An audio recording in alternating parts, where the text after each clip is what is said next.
மனிதரும் தேவரும் மாயா முனிவரும் வந்து சென்னி குமிதரும் சேவடி. மனிதரும் தேவரும் மாயா முனிவரும் வந்து சென்னி குமிதரும் சேவடி. அப்புறம் சொல்வார், மதியுரு வேணி மகிழ் நானும் மாடும் வடங்கு என்னும் குதியுரு சேவடி. மதியுரு வேணி மகிழன் மாலும் விளங்கி என்றும் 3 பேர்களும் வழங்கிய அற்புதமான திருவடி. மறை 4 நிற்கும் தான் அந்தமான சரணாரவிந்தம். இப்படி அம்பாளுடைய திருவடி பலவித சிறப்புகள் பெற்றது. அது வேதத்தினாலே பல சிறப்புகள் செய்யப்பட்டது.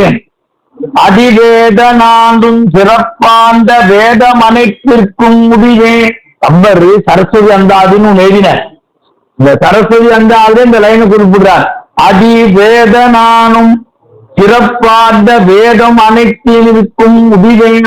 எல்லா வேதங்களுக்கும் முடிவாக யார் இருக்காள்னா அம்பாள் தான் இருக்கா. அதான் வேத ஜனன்யை நமஹ.